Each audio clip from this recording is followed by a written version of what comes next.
चलिए, सुप्रिया जी screen visible है? Okay.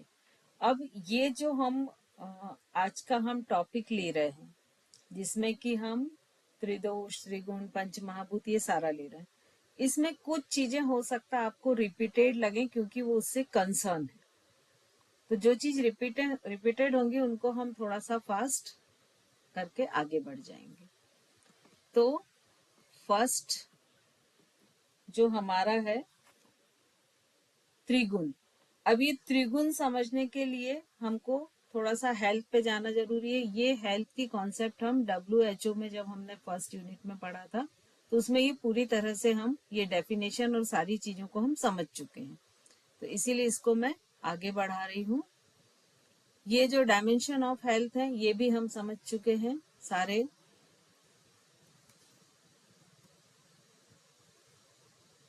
अब यहाँ पर हम सबसे पहले देखते हैं कि ह्यूमन एनाटॉमी क्या होती है। ठीक है, तो ह्यूमन एनाटॉमी मतलब जैसे कि अगर हमारे घर को हम देखें तो वो उसका स्मॉलेस्ट पार्ट क्या हो जाएगा, ईंट, ब्रिक। बहुत सारे ब्रिक्स एक पर्टिकुलर फॉर्म में जुड़े, उन्होंने वॉल बनाई, बहुत सारी वॉल्स आपस में जुड़ी, उन्होंने रूम क्रिएट किए, बहुत सारे रूम आपस में जुड़े, उन्होंने हाउस को क्रिएट किया। ठीक है, बिल्कुल ऐसे ही जो ह्यूमन बॉडी की एनाटॉमी है वो है कि यदि हम स्मॉलेस्ट यूनिट पे जाते हैं तो वो सेल है। बहुत सारे ऐसे सेल हैं जो सेम टाइप के रहते हैं, वो मिलके सेम टाइप फंक्शन वाले जो सेल हैं वो आपस में मिलके टिश्यू बनाते हैं। मतलब यदि हम टिश्यू को पूछे क्या है, तो टिश्यू एक सेम स्ट्रक्चर और सेम फंक्शन वाले सेल्स का बंडल है। ठीक है, और जब ये टिश्यू है, ये जो सेम टाइप और सेम फंक्शन वाले बहुत सारे टिश्यूज आपस में मिलते हैं और कोई एक ऑर्गन को, किसी एक शरीर के अंग को फॉर्म करते हैं। और बहुत सारे अंग आपस में मिलते हैं जो रिलेटेड फंक्शन रहता है, उनका सबका सेम नहीं रहता है। जैसे रेस्पिरेटरी है सिस्टम है, तो उसमें मान लीजिए 10 ऑर्गन है, एक एग्जाम्पल हम ले रहे हैं, तो वो 10 का काम सेम नहीं रहेगा, काम डिफरेंट रहेगा, लेकिन रिलेटेड फंक्शन रहेगा। सबका क्या रहेगा, ब्रीदिंग से रिलेटेड ही रहेगा। तो ऐसे ऑर्गन मिलकर क्या क्रिएट करते हैं, सिस्टम को क्रिएट करते हैं। जैसे respiratory system, digestive system, endocrine system, Vasco cardiovascular system. तो ऐसे बहुत सारे सिस्टम, लगभग 10, कई जगह 11 माने जाते हैं, क्योंकि 2 सिस्टम को कई लोग एक साथ लेते हैं और कई डिफरेंट अलग अलग लेते हैं। तो ये 10 सिस्टम्स जो हैं, ये सारे सिस्टम मिलकर एक ह्यूमन बॉडी को तैयार करते हैं। अब पहले सेल को ही सबसे स्मॉलेस्ट यूनिट ऑफ बॉडी माना जाता था, बट अभी प्रेजेंट में सेल का भी अपना स्ट्रक्चर होता है और उसमें बहुत छोटे छोटे ऑर्गन्स होते हैं, जिनमें जो मैन है, जिनको हम बहुत ज्यादा बोलते हैं, पढ़ते हैं, समझते हैं, वो क्या है, mitochondria, nucleus, Golgi body, ribosome, DNA, RNA। ये इन चीजों को हम बहुत ज्यादा अपने लोकल बातचीत में हम यूज करते हैं। तो ये सेल से भी छोटे स्ट्रक्चर हैं। तो इस तरह से ये जो कंप्लीट एक ह्यूमन बॉडी है ये बनती है। ठीक है, अब हम, चूंकि हमको जो ये चीजें पढ़नी है, पंच महाभूत, पंच गुण, ये सब किसके अंतर्गत आते हैं, योग दर्शन के।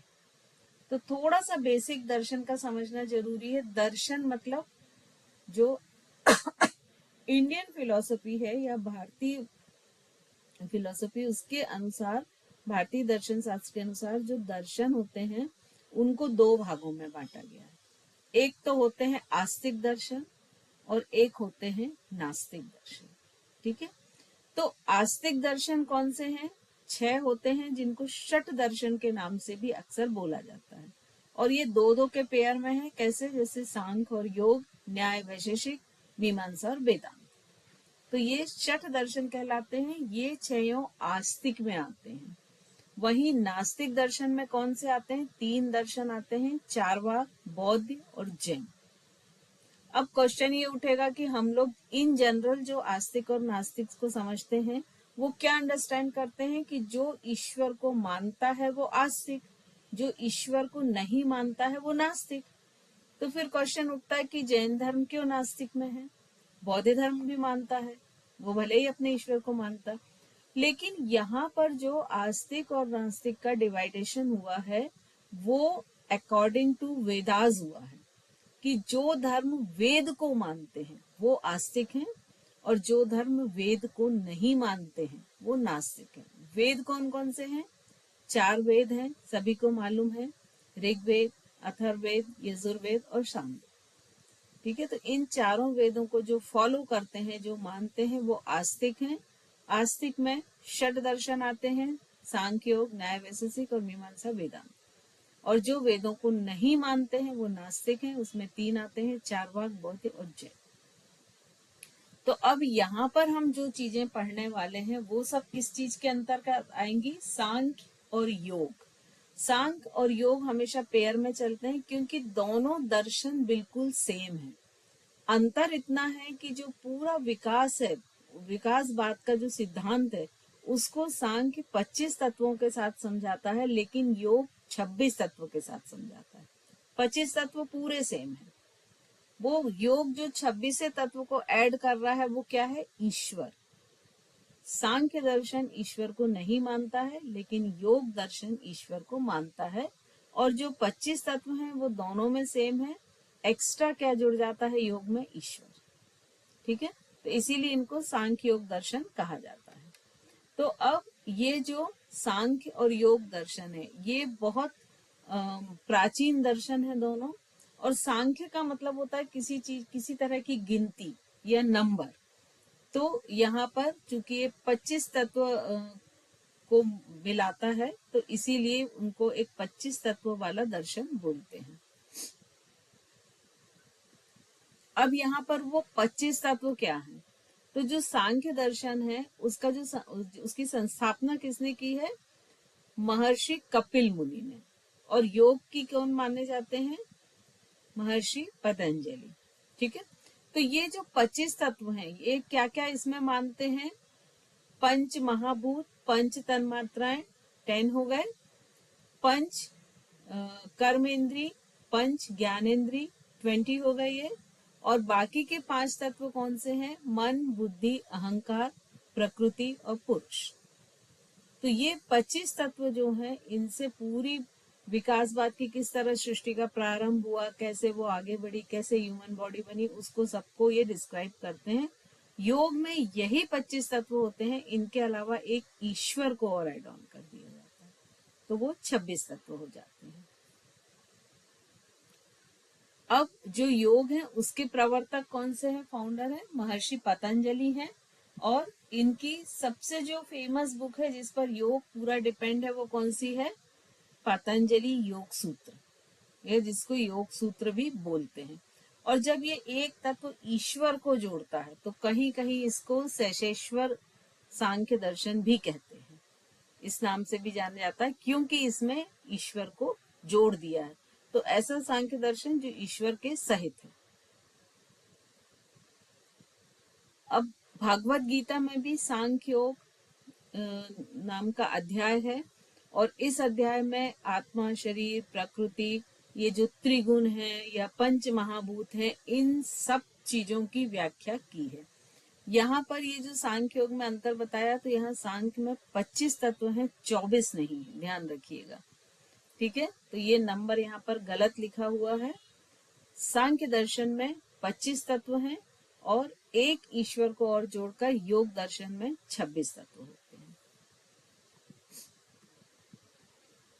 अब जो सांख्य दर्शन है वो पूरे विकासवाद के सिद्धांत को किससे समझाता है? ये द्वैतवाद को फॉलो करता है और ये समझाता है कि सबसे पहले प्रकृति और पुरुष 2 ही तत्व होते हैं पूरे जगत में। और इसमें बहुत सारे ये डेफिनेशन देता है कि जो पुरुष है वो प्योर कॉन्शियस है और जो प्रकृति है वो प्योर पोटेंशियल है और ये मस्कुलाइन डिवाइन है, ये फेमिनाइन प्रकृति फेमिनाइन डिवाइन है। और इसके अलावा जो पुरुष है वो अननोएबल है, ये नोएबल है। तो इस तरह से बहुत सारे ये डेफिनेशन देता है, प्रकृति और पुरुष की क्वालिटीज को बताता है, जिससे हमको बहुत अधिक नहीं मतलब है। तो इस तरह से अगर पुरुष देखें तो एक सुप्रीम सेल्फ है, मतलब जिसको हम भगवान भी कह सकते हैं। ये प्योर कॉन्शियस है, ये इनएक्टिव है, मतलब ये एक्टिव नहीं रहता है, ये कभी भी चेंज नहीं होता है, और ये एक सिर्फ दृष्टा है जो निष्क्रिय रह के सिर्फ देखता है, और ये बहुत मल्टीपल हो सकता है। और वहीं जो प्रकृति है ये प्योर ऑब्जेक्टिविटी है, ये फेनोमिनल रियलिटी है, और ये नॉन कॉन्शियस है। अब यहाँ पर देखें कि ये विकास होता कैसे है। सबसे पहले जो अहंकार विकार होता है वो उत्पन्न होता है, और ये जो अहंकार विकार है इसके 3 रूप होते हैं, तमस, तेजस और वैकारिक। तो ये जो 3 अहंकार हैं इसमें से तमस अहंकार जो होता है, तमस अहंकार में प्रबलता आती है, और प्रकृति और पुरुष के मिलने से सबसे पहले क्या जन्म हुआ, महत। महत के बाद अहंकार जन्म हुआ, अहंकार का तमस वाला पार्ट जो जन्म देता है वो देता है पंच तन्मात्राएं और पंच महाभूत को। और जो इसका राजस अहंकार है वो एज इट इज रहता है, लेकिन जो सत्व अहंकार है वो बनाता है मन, और जो 5 सेंस ऑर्गन है, और 5 जो एक्शन ऑर्गन है। तो इस तरह से ये मैम पूरी ये समझ में नहीं आया, पर थोड़ा ये महत क्या है, और महत मतलब बुद्धि, मतलब अहंकार में साउंड, टच, फॉर्म, ये सब कैसे है? ये ऐसे जन्म होता है, विकास होता है, ये विकास बता रहे हैं कि कैसे कैसे होता है। जैसे साइंस के हिसाब से क्या होता है कि स्पर्म और ओवम मिलता है, फिर जायगोट बनता है, फिर उसमें डिवीजन होता है, फिर उस बेबी के ऑर्गन्स बनते हैं, फिर बॉडी बनती है। तो ऐसे ही इसमें विकास कैसे होता है कि पुरुष और प्रकृति मिलती है, सबसे पहले महत बुद्धि या चित्त का जन्म होता है, फिर अहंकार का होता है। अहंकार के 3 पार्ट से ये सारे शरीर की एक्शन, ज्ञान इंद्रियां, कर्म इंद्रियां, मन, 5 तन्मात्राएं और पंच महाभूत बनते हैं। म्यूट कर लें अपने आप को प्लीज।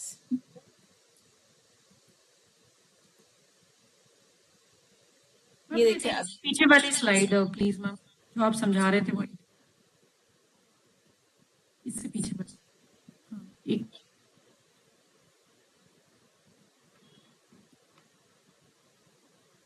हम इसके आगे वाली जो नेक्स्ट स्लाइड है, ये वही चीज है, सेम है, इसलिए मैंने इसको फॉरवर्ड कर दिया। 1 मिनट मैम, एक पिक्चर क्लिक कर लेते हैं उसकी। कर लीजिए। ये वही और डिटेल में है, तो अभी मैं बहुत डिटेल में जा नहीं रही हूँ। अब ये हमने अकॉर्डिंग टू आज का जो साइंस है उसके अकॉर्डिंग हमने देखा था कि डीएनए आरएनए होते हैं, उससे सेल बनती है, सेल में न्यूक्लियस होता है, माइटोकॉन्ड्रिया होते हैं, गोल्गी बॉडी होती है, और राइबोसोम्स होते हैं, ये सब होते हैं। बहुत सारे सेम फंक्शन की सेल्स मिलके क्या बनाती हैं, टिश्यूज। ये इस तरह से एक बंडल बन जाता है और टिश्यू बना देती हैं। ये टिश्यू जो है मिलके ऑर्गन बनाते हैं, ऑर्गन्स मिलके ये सिस्टम बनाते हैं। तो ये 10 सिस्टम है, और ये 10 सिस्टम से मिलकर पूरी ह्यूमन बॉडी बनती है। तो ये पूरी एनाटॉमी है अकॉर्डिंग टू साइंस। अब जो योग या आयुर्वेद के हिसाब से बॉडी की एनाटॉमी है कि बॉडी कैसे बनी है ह्यूमन बॉडी, जैसे इसमें आप बोल रहे हैं ना सेल से बनी, टिश्यू से बनी, ऑर्गन से बनी, ऐसे इसमें क्या है कि पंच तन्मात्रा, पंच तत्व, त्रिशरीर, षट चक्र, पंचकोश, इनसे मिलकर पूरी ह्यूमन बॉडी बनी है। मतलब जैसे अगर साइंस के अकॉर्डिंग हम ह्यूमन बॉडी को की एनाटॉमी पढ़ेंगे तो क्या पढ़ेंगे, सेल पढ़ेंगे, टिश्यू पढ़ेंगे, ऑर्गन पढ़ेंगे, सिस्टम पढ़ेंगे, है ना। वैसे ही यदि हम योग और आयुर्वेद के हिसाब से एनाटॉमी पढ़ेंगे तो क्या पढ़ेंगे, पंच तन्मात्रा, पंच तत्व, त्रिशरीर और षट चक्र, पंचकोश। क्लियर हुआ। यहाँ टर्म्स अलग हैं लेकिन दोनों एनाटॉमी को ही रिप्रेजेंट कर रहे हैं, क्योंकि इसमें से ही ज्यादातर चीजें आपको हैं। ठीक है, क्या हुआ सुप्रिया जी, कुछ गड़बड़ हो रहा है? ठीक है, तो अभी हमने इनसे बॉडी कैसे बनती है वो भी हमने देखी। अब देखिए, ये जब बॉडी बनती है तो अब इसके आपके जो ये पंच महाभूत हैं, ये अलग से और भी हम डिटेल में लेंगे, लेकिन अभी यहाँ देखिए ये पंच महाभूत वाला आपका टॉपिक शुरू हो रहा है। ठीक है। पंच महाभूत क्या होते हैं, जिनको हम पंच तत्व भी कहते हैं। सभी ने नाम सुना है 5 एलिमेंट, उन्हीं पंच तत्व को पंच महाभूत भी कहते हैं। ठीक है। अब जैसे एक ह्यूमन बॉडी है, तो ये एक स्थूल शरीर है जिसको आप टच कर सकते हो, देख सकते हो, सुन सकते हो, लेकिन एक सूक्ष्म शरीर भी होता है एनर्जी का। तो ऐसे ही ये जो पंच महाभूत होते हैं, इनके जो सूक्ष्म पार्ट होता है उसको हम तन्मात्रा कहते हैं। क्लियर हुआ? पंच महाभूत का जो सूक्ष्म भाग होता है उसको हम क्या कहते हैं, तन्मात्रा। और हर एक तन्मात्रा की अपनी एक क्वालिटी होती है, गुण होता है। मैम तन मात्रा को इंद्रियां बोल सकते हैं ना, जैसे नहीं, इंद्रिया नहीं, तन्मात्रा ही रहेगी, इंद्रिया अलग है। वो सेंस ऑर्गन और एक्शन ऑर्गन वो अलग है, डिफरेंट है वो। ठीक है। वो है वो आपकी आंख, कान, नाक, त्वचा ये हो जाती है। ठीक है। तो अब ये जो तन्मात्रा है, ये ह्यूमन बॉडी का बिल्कुल स्मॉलेस्ट यूनिट हो गया, जिससे ह्यूमन बॉडी बन रही है। अब तन्मात्राएं में क्या क्या है, एक तो है जो पहली तन्मात्रा है, तो पंच महाभूत कौन कौन से हैं, स्पेस, एयर, फायर, वाटर और अर्थ, है ना। आकाश, वायु, अग्नि, जल और पृथ्वी, इनसे सभी परिचित हैं। अब जो आकाश का सबटल पार्ट है वो क्या है, शब्द। तो शब्द तन्मात्रा है और इसका गुण भी क्या होता है, शब्द होता है। ये चीज क्लियर हुई? थोड़ा सा ध्यान देना पड़ेगा। ठीक है। अब क्या होता है कि जब ह्यूमन बॉडी बनती है तो सबसे पहले आकाश तत्व बनता है। अब मान लीजिए 100% हम मान के चलते हैं कि 100% ह्यूमन बॉडी बनने में पहले क्या हुआ, 100% क्या बन गया, आकाश तत्व। और उसका गुण क्या हो गया, उसकी तन्मात्रा क्या हो गई, शब्द। अब क्या होता है कि ये 100% में से 50% तो वैसे ही रहता है, लेकिन उसका जो 50% बचा, ये 50 में बन जाता है वायु। और इसका जो तन्मात्रा होती है वो क्या होता है, स्पर्श, टच। क्लियर हुआ? तो अब ये 50 में बन गया, 50 था तो 50 में 50-50 बना, मतलब कितना होगा, 25 पार्ट में क्या बन गया, वायु। अब ये 25 का भी 54 ले लीजिए, तो क्या बनेगा उसमें, अग्नि। और अग्नि का जो तन्मात्रा है वो क्या रहेगी, रूप। अब अग्नि का 50 बनेगा जल, और जल की तन्मात्रा क्या रहेगी, रस।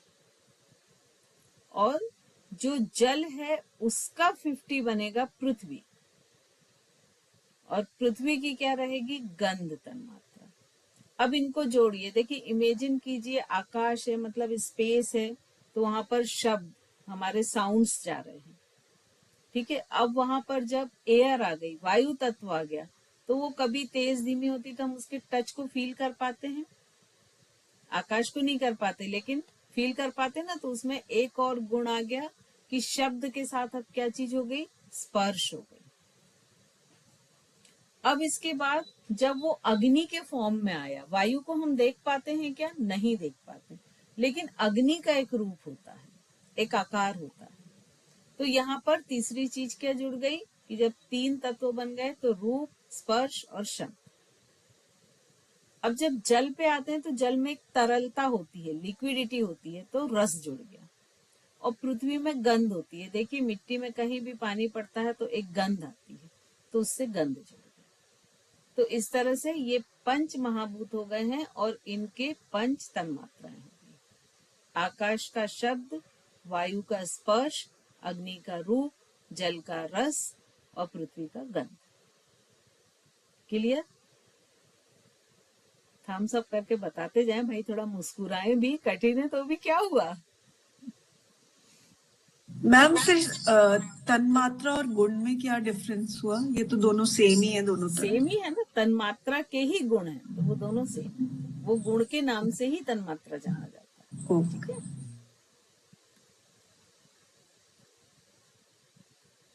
तो अब हम सबसे पहले आते हैं इसकी एक एक चीजों को देखते हैं। जो एनाटॉमी के हमने जो पॉइंट लिए थे वो पहले हम शॉर्ट में देखते हैं। तो पहला पॉइंट था क्या, त्रिशरीर। अभी हमने पंच महाभूत देख लिए, पंच तत्व देख लिए, अब हम आते हैं त्रिशरीर पर। त्रिशरीर कौन कौन से हैं? स्थूल, सूक्ष्म और कारण शरीर। ठीक है। अब ये जो स्थूल शरीर है वो कौन सा होगा? जो हमारी ये ह्यूमन बॉडी है, जिसको हम टच कर सकते हैं, देख सकते हैं। सूक्ष्म शरीर कौन सा होगा? जो हमारे इस एनर्जी के बॉडी के अंदर एनर्जी पार्ट है, वो क्या हो जाएगा? सूक्ष्म। कारण क्या हो जाएगा? कि जो हमारे थॉट्स हैं, हमारे संस्कार हैं, हमारे अंदर जिन चीजों का भी प्रभाव है या अभाव है, वो सब किस में आ जाएगा? इमोशंस हैं, वो सब किस में आएगा? कारण में। फिर षट चक्र। मैम एक सेकंड और फिर से एक बार ये रिपीट कर दीजिए प्लीज। टाइप्स ऑफ बॉडी तीसरी।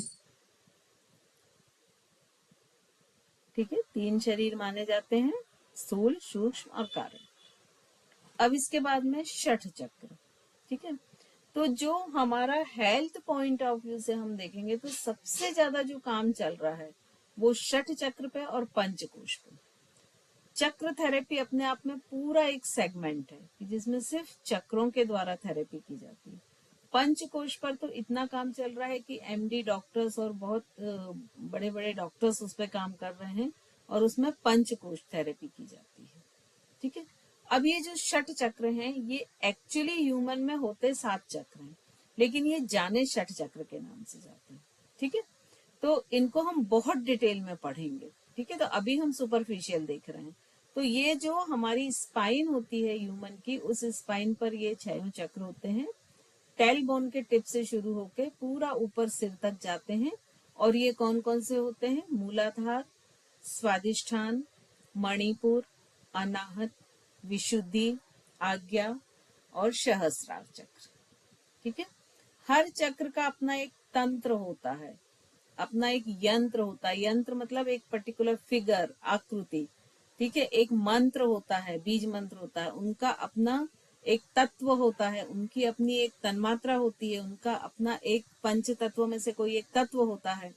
और इस तरह से सारे जो चक्र हैं वो बहुत अधिक डीप में हम पढ़ने वाले हैं आगे जाके। तो यहाँ हम उसको एक से सुपरफिशियल देख लेते हैं। और सबसे बड़ी बात क्या है कि जितनी भी ह्यूमन एंडोक्राइन ग्लैंड्स हैं उनकी पोजीशन एग्जैक्ट वही है जो ये चक्रास की लोकेशन है। ठीक है। अब इसके बाद आते हैं कोश, पंचकोश। तो पंचकोश जो है वो क्या होते हैं? अन्नमय, प्राणमय, मनोमय, विज्ञानमय और आनंदमय। और ये एक के अंदर एक प्रेजेंट होते हैं। जो सबसे ऊपर हमारी स्थूल शरीर जो है उसको हम अन्नमय कहते हैं। उसके अंदर जो एनर्जी वाला है उसको प्राणमय। उसके अंदर जो मन, विचार, इमोशंस वाला वो मनोमय। उसके अंदर जो हमारी बुद्धि है वो विज्ञानमय। और आनंदमय में ऐसा माना जाता है कि हमारी आत्मा का वास है।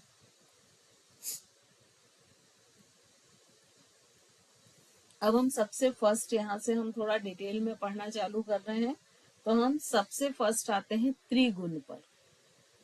तो त्रिगुण मतलब कौन कौन से होते हैं? सत्व, रजस और तमस।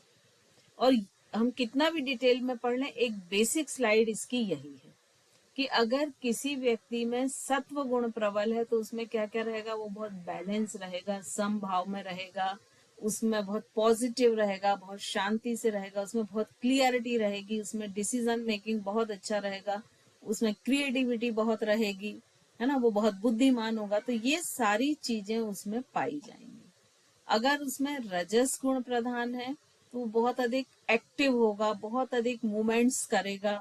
फिर एक्स्ट्रा ऑर्डिनरी मूवमेंट्स मतलब उसकी फिजिकल एनर्जी बहुत हाई होगी, उसमें बहुत कुछ कर गुजरने की इच्छाएं होंगी, बहुत सारी उसकी इच्छाएं होंगी, बहुत उत्तेजक होगा, उसमें एंजाइटी भी होगी और उसमें ईगो भी होगा। ठीक है। अब वही आता है तमस। तो तमस जो है वो बहुत आलसी होगा, सुस्त होगा, वो हमेशा एक सुस्ती में ही पड़ा होगा, एक्टिव नहीं रहेगा, वो बहुत नेगेटिव होगा, वो हमेशा चाहेगा कि सब मुझे सिंपैथी से देखें, और मुझे सिंपैथी दें, वो बहुत डल रहेगा, उसको डार्कनेस पसंद होगी, हमेशा वो भ्रम में जिएगा, डिप्रेशन में जिएगा या इग्नोरेंस में जिएगा। तो ये स्लाइड बेस है 3 गुण की, है ना। बाकी और डिटेल में हम देख रहे हैं, लेकिन ये बेस है। अब इस तरह अगर हम देखें कि ये जो 3 गुण हैं, तो ये गुण में सत्व, रज और तम, तो ये गुण ही ब्रह्मांड का निर्माण करते हैं और ह्यूमन बॉडी में भी ये किसी न किसी तरह से पाए जाते हैं और अलग अलग बॉडी में अलग अलग गुण प्रधान हो सकते हैं। कई बार 2 गुण एक साथ भी हो सकते हैं। तो जो सत्व गुण है वो हमेशा शुद्धता और सामंजस्य का प्रतीक होता है। वहीं पे जो रजस गुण है वो क्रियाशीलता और जुनून का प्रतीक होता है और जो तमस है वो जड़ता और अंधकार का प्रतीक होता है। तो हमेशा जब एक साधक को अपना कॉन्शियसनेस बढ़ाना है तो उसको सबसे पहले अपने गुण को पहचानना पड़ेगा कि उसमें कौन सा गुण है और उस गुण से फिर उसको आगे बढ़ना पड़ेगा। अब इसको हेल्थ पॉइंट ऑफ व्यू से देखें तो जो व्यक्ति तामसिक होगा, तमस में रहेगा, वो अक्सर अधिक बीमारियों से ग्रसित रहेगा, चाहे वो मानसिक हो या शारीरिक। जो रजस है वो तमस के कंपैरेटिव में कम बीमारियां रहेंगी इसको, और जो सात्विक है उसमें बहुत कम रहेंगी। तो ये गुण के अकॉर्डिंग उनको मेंटल और फिजिकल डिजीज होने के चांसेस होते हैं। अब जो सत्व है ये शुद्धता, स्पष्टता, सामंजस्य और ज्ञान का प्रतिनिधि करता है। मतलब यहाँ पर तुलना एक कमल से की गई है कि जैसे कमल की जड़ जब तक कीचड़ में है तब तक वो तमस का प्रतीक है, और जब वो कीचड़ से निकल के पानी में उसका स्टेम आ गया तो वो क्या हो गया, रजस का प्रतीक है। और जब वो बाहर जाके और वो लोटस पूरा अपना ब्लॉसम हो गया तो वो सत्व का प्रतीक है। तो इस तरह से ये तीनों गुणों को एक कमल के माध्यम से यहाँ पर दर्शाया है कि किस तरह से हम कमल से कंपेयर कर सकते हैं। क्योंकि आप देखिएगा चक्र जब आप पढ़ेंगे तो उसमें जितने भी डायग्राम पढ़ेंगे सब कमल पर ही बेस्ड होंगे। तो हमारे यहाँ संस्कृति में कमल को विशेष महत्व दिया जाता है, और क्यों दिया जाता है वो भी हम देखेंगे। तो अब हम सबसे पहले देखते हैं कि सत्व क्या है। तो सत्व का मतलब ही होता है कि अच्छाई और पवित्रता। और जो सत्व है ऐसा भी हो सकता है कि किसी में सत्व भी हो और रजस भी हो और तम भी हो। तो अब इसमें से मान लीजिए सत्व यदि प्रधान है तो वो पवित्र सामंजस्य रहेगा। अब यदि हो सकता है उसमें तम प्रधान हो गया तो वो आलसी रहेगा। तो ये डिपेंड करता है कि उस मनुष्य में कौन सा गुण प्रधान है। ऐसा जरूरी नहीं कि एक ही गुण रहे, 2 भी रह सकते हैं, 3 भी रह सकते हैं, लेकिन एक्टिव कौन सा है। तो जब सत्व होगा तो बहुत शुद्ध जीवन वो जिएगा, उसकी जो डिटर्मिनेशंस पावर होंगे वो बहुत अच्छे होंगे, वो बहुत काम कूल रहेगा और बहुत पीसफुली अपने माइंड को सेट करेगा, पॉजिटिव रहेगा कंप्लीटली। तो इस तरह से उसमें सारी चीजें रहेंगी। अब सत्व का मतलब ही हम मानते हैं कि एक भावनात्मक और मानसिक शांति है, और वो बहुत डिसिप्लिन्ड भी रहेगा, उसमें सेल्फ डिसिप्लिन रहेगा। और ये जो सत्व गुण है यदि किसी व्यक्ति में मान लीजिए रजस या तमस प्रधान है तो ऐसा नहीं कि उसको उसी के साथ जीना पड़ेगा। कुछ ऐसे टेक्निक्स हैं कि जिनके थ्रू वो अपने गुणों को परिवर्तित करके सत्व की तरफ ले जा सकता है। तो जो सात्विक आहार है वो भी कैसे होंगे, क्योंकि आहार और गुण इनका भी कॉम्बिनेशन है। जो सत्व गुण वाला होगा वो राजसिक आहार को कभी पसंद नहीं करेगा या तामसिक आहार को। तो जो सात्विक होगा वो कैसे आहार को पसंद करेगा, शुद्ध प्राकृतिक पौष्टिक खाद्य पदार्थ खाएगा, फिर बहुत सारे आध्यात्मिक। और ये जो तीनों चीजें हैं इनसे हम अपने गुण को बदल भी सकते हैं। कि मान लीजिए हमको सत्व प्रदान करना है तो हम इस तरह का सात्विक आहार लेना शुरू कर दें, ध्यान, योग, प्राणायाम चीजें शुरू कर दें और बहुत सारा स्वाध्याय शुरू कर दें, तो धीरे धीरे ऑटोमेटिक सत्व गुण प्रबल होता जाएगा। तो किस गुण को हमें अपने अंदर प्रबल करना वो भी हमारे हाथ में है। तो ये जो 3 गुण है ये तो हम देख चुके हैं। फिर रजस गुण, ठीक है। अब रजस गुण एक तरह की ऐसी स्टेट है कि जहाँ व्यक्ति बहुत एक्टिव होता है। हम इसको बिल्कुल ऐसे मान सकते हैं कि जो पहले वर्ण व्यवस्था थी हिंदुओं में, तो उसमें जो ऋषि मुनि होते थे वो सत्व गुण प्रधान थे, जो राजा महाराजा होते थे वो रजगुण प्रधान थे, और एक जो शूद्र वर्ग होता था वो तम गुण प्रधान था। तो इस तरह से भी हम उसको ले सकते हैं। तो ये जो रजगुण है ये बहुत अधिक किसी चीज के लिए पैशन होना, बहुत कर गुजरना, बहुत अधिक फिजिकल एनर्जी होना, बहुत एक्टिव होना। जैसे कई लोग होते हैं ना कि एक जगह पे बैठ ही नहीं पाते हैं, ठीक है, तो ये सारी चीजें उनमें पाई जाएंगी। अब जो ये गुण है ये गति, ऊर्जा और क्रिया का प्रतिनिधित्व करता है। और रजगुण है मतलब हम ऐसा नहीं बोल सकते कि वो व्यक्ति अच्छा ही है। रजगुण से पॉजिटिव नेगेटिव दोनों पैसेज शुरू हो जाते हैं, खुल जाते हैं। उसकी जो क्रिएटिविटी है, उसकी जो एनर्जी है वो नेगेटिव साइड भी जा सकती है और पॉजिटिव साइड भी। यदि वो पॉजिटिव साइड जाती है तो मान लीजिए वो बहुत बहुत अच्छा एक राजा बन जाता है या बहुत अच्छा एक रूलर बन जाता है। लेकिन वही नेगेटिव साइड जाएगी तो मालूम पड़ेगा कि वो बहुत अच्छा क्रिमिनल बन जाएगा, ठीक है। तो ये दोनों साइड जा सकती है और ये अपने हाथ में रहता है। अब इसकी विशेषताएं क्या हैं कि ये इसमें जो ऊर्जा रहती है वो हमेशा एक एम को लेके चलती है, अपनी वर्थ को उसको शो करना रहता है। तो कोई ना कोई ऐसा ऑब्जेक्ट लेती है कि जो एकदम वर्दी हो, जिसको पाके लोग उसको बोले वाह क्या कर दिया। क्यों? क्योंकि उसमें ईगो होता है। तो ईगो प्रबल होने के कारण वो ऐसे ही एम लेगा जो उसके ईगो को सेटिस्फाई करे, एक्टिव हो, और उसके लिए वो पूरी तरह एक जुनून उस पे आ जाएगा और वो उसको फॉलो करता जाएगा। उसका जो बिहेवियर होगा वैसे भी बहुत एक्टिव होगा और बहुत अधिक हाइपर एक्टिव होगा, बहुत अधिक काम करने के लिए।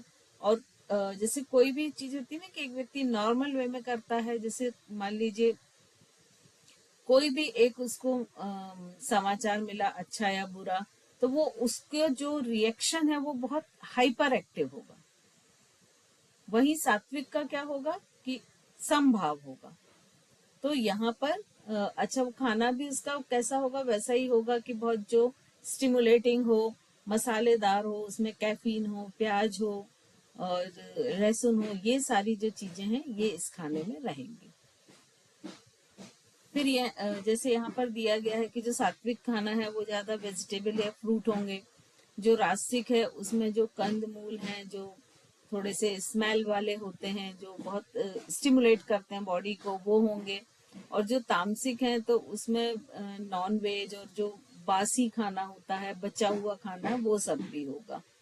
तो यहाँ पर जो 3 गुण है तो उसको हम कैसे देख सकते हैं कि जो सत्व है तो वो क्वालिटी ऑफ बैलेंस है, मतलब उसमें एकदम संतुलन रहेगा, हार्मनी रहेगी, सामंजस्य रहेगा और उस पर अच्छाई प्रबल रहेगी, पॉजिटिव रहेगा। सत्व गुण में नेगेटिव साइड जाना बहुत कम चांसेस होते हैं, और अगर सत्व गुण में नेगेटिव जाते हैं तो वो किस में जाते हैं, जिसको हम बोलते हैं ना कि कुछ ऐसे तंत्र मंत्र होते हैं जो दूसरों को हानि पहुंचाते हैं, वो उसका नेगेटिव एस्पेक्ट है। फिर जो रजस होगा उसमें किसी भी चीज को करने का बहुत पैशन होगा, बहुत एक्टिव होगा, बहुत एम्बिशियस होगा, बहुत हायर ईगो होगा, उसका एक्टिविटी हायर होगी। और वहीं पर जो तमस है तो वो तो पूरी तरह से इम्बैलेंस होगा और एक जड़ता में कहीं भी पड़े हैं, ठीक है। प्रोक्रेस्टिनेशन उसका मेन एक टर्म होगा। फिर आलस, लेजीनेस, डार्कनेस, ये सारी चीजें उसकी क्वालिटी होंगी।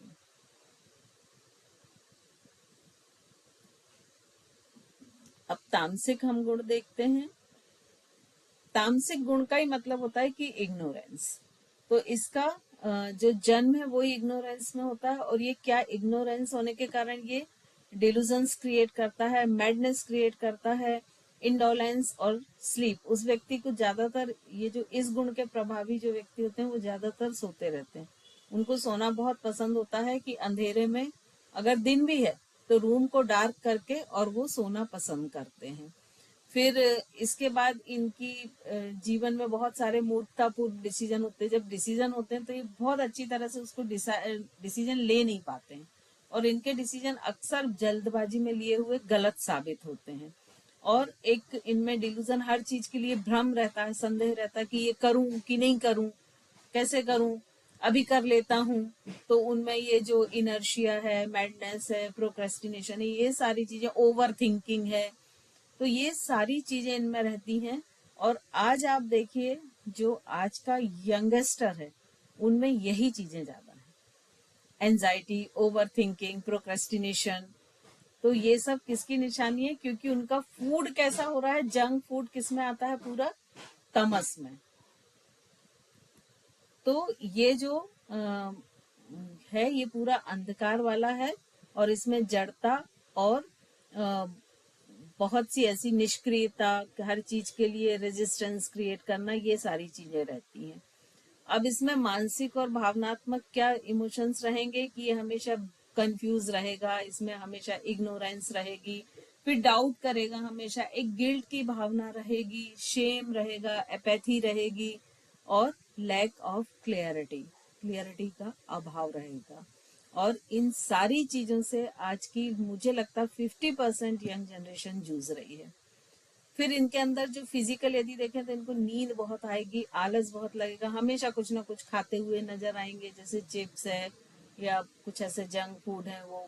और इनका जो बिहेवियर कैसा रहेगा, वो ठीक है, किसी से मिलना नहीं, बात नहीं करना, टाइम मैनेजमेंट नहीं रहेगा इनके पास कि ठीक है जाना है चले जाएंगे, 1 घंटे बाद चले जाते हैं। और अगर इनसे कोई हायर कॉन्शियसनेस वाला व्यक्ति इन्हें कोई सजेशन देगा तो ये उसको विरोध करेंगे, उसको ही गलत ठहराएंगे। और इनके आहार क्या रहेंगे? जो कि बासी हैं, प्रोसेस्ड हैं, या बार बार गर्म किए हुए हैं, और इसमें मांस, मछली, शराब, ये सब चीजें हैं। इनकी लाइफ स्टाइल क्या रहेगी? निष्क्रिय रहना, बहुत अधिक सोना, और पड़े रहना, कुछ ना कुछ खाते रहना, ये सारी चीजें इनमें प्रबल होंगी। अब इसको अपन संतुलित कैसे करें? तो सबसे पहले तो फूड को बदलें, फिर लाइफ स्टाइल को बदलें, और कुछ ऐसे आध्यात्मिक अभ्यास होते हैं योग में भी, जैसे बहुत सारी चीजें थी जो इन गुण को चेंज करते हैं। तो ये सब करके हम इन गुण को चेंज कर सकते हैं।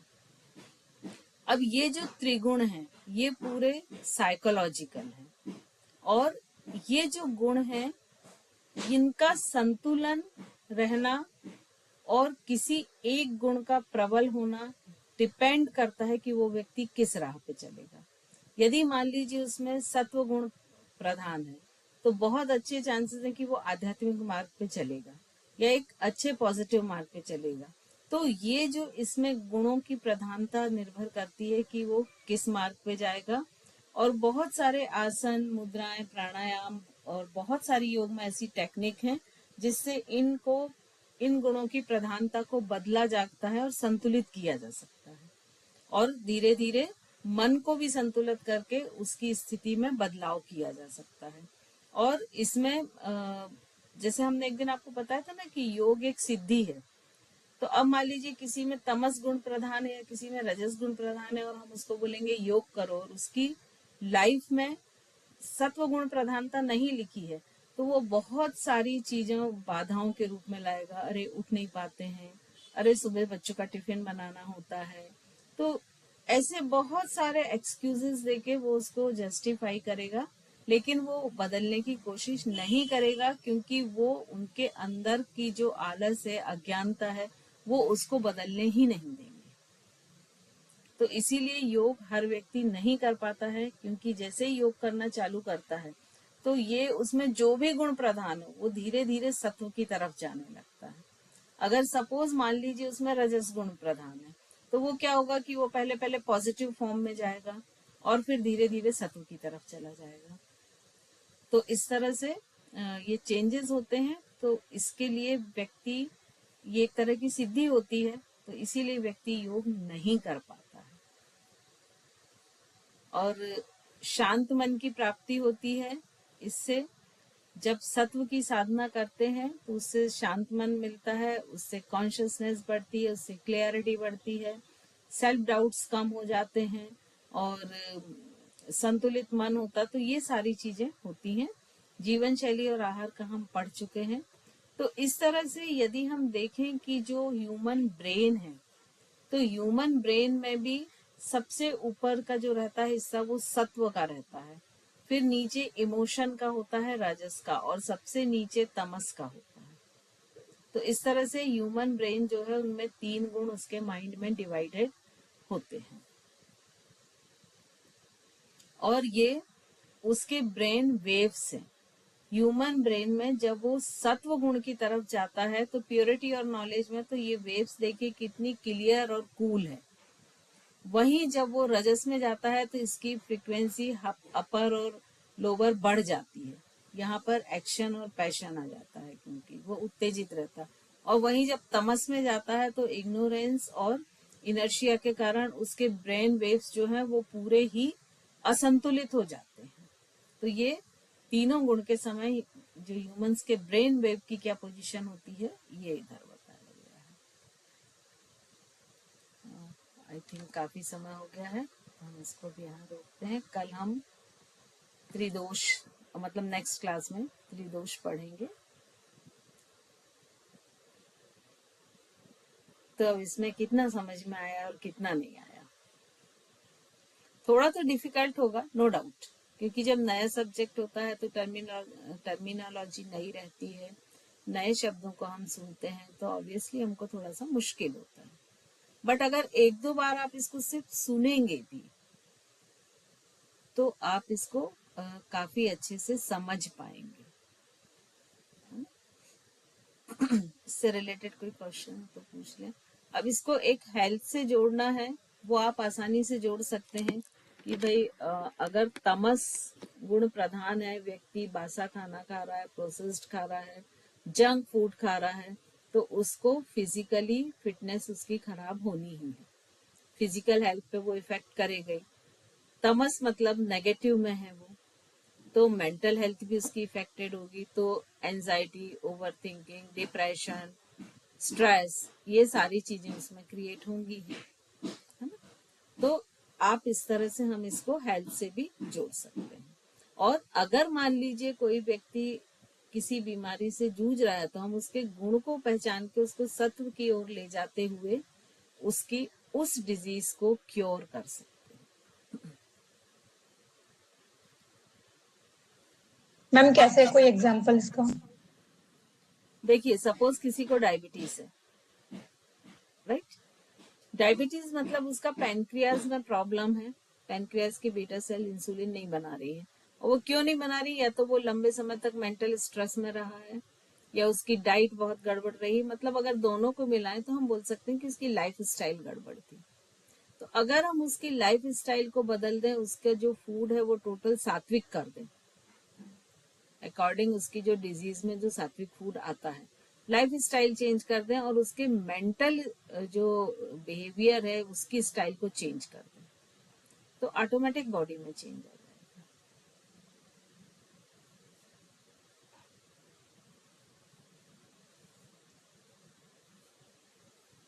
चलिए, और कोई क्वेश्चन है क्या? मैम इसमें मिल्क कहाँ आएगा? देखिए इसमें जो मिल्क है वो 2 में आ जाता है। एक तो अगर आप इसमें जाते हैं तम में, तो जो उसमें वो आता है कि बहुत सारे मिल्क, मतलब सिर्फ काऊ मिल्क नहीं होता है, तो कुछ मिल्क ऐसे होते हैं टाइप जो तम में, जिनको खाने में तमस गुण बढ़ता है। अगर आज के सिनारियो में हम लेते हैं तो अगर बहुत अधिक केमिकल वाला मिल्क है तो वो तम गुण को बढ़ाएगा, एक नॉर्मल डेयरी का है तो वो रजस गुण को बढ़ाएगा, लेकिन आपके घर की गाय का है तो वो सत्व गुण को बढ़ाएगा, अगर हम आज के कंसर्न में ले रहे हैं तो। खाना वही है, उसकी सात्विकता, उसकी प्योरिटी, उसके उसमें न्यूट्रिएंट्स कितने अधिक मैनेज रह पा रहे हैं आफ्टर कुकिंग, उन पे डिपेंड करता है कि वो फूड किस टाइप का बनेगा। ठीक है, जैसे सपोज हम एक एग्जाम्पल लेते हैं कि हम आलू की सब्जी बनाते हैं, ठीक है, उसको यदि हम बहुत ग्रेवी और स्पाइसी बनाते हैं तो वो क्या हो गई, रासिक, ठीक है, जो बहुत तीखी है, बहुत उसमें करी है। अब उसी को हमने फ्रिज में रख दिया और दूसरे दिन शाम को खाते हैं तो वो क्या हो गई, तामसिक। अब उसी को सिंपल जीरा फ्राई बना देते हैं तो वो हो गई सात्विक। तो कोई भी फूड को हम किस तरह से प्रिपेयर करते हैं ये इम्पोर्टेंट है। अब इसके साथ भाव को भी देखना पड़ेगा 100%, है ना। जो वो 3-4 तरह की शुद्धियां जो आप लोग को बताई थी खाने के साथ, वो तो हमको ध्यान रखनी ही पड़ेगी, ठीक है। विधि जी कुछ पूछ रहे हैं आप? जैसे रजस गुण बताया उसमें जो राशि वाला है, तो जिनकी राशि जो लिखी हुई थी उस पेज में, तो वो लोग ही रजस होते हैं क्या? नहीं, उसको बहुत आप मत देखिए, वो एक अप्रोक्सीमेट ऐसा बोला गया, जरूरी नहीं होता है, क्योंकि राशि के साथ बहुत सारी चीजें होती हैं जो उसके पूरे पर्सनालिटी को बनाती हैं। सिर्फ राशि बस किसी व्यक्ति की पर्सनालिटी को नहीं बताती, इसके साथ बहुत से प्लैनेट होते हैं, वो किस पोजीशन में है, तो वो पॉइंट आप स्किप करें।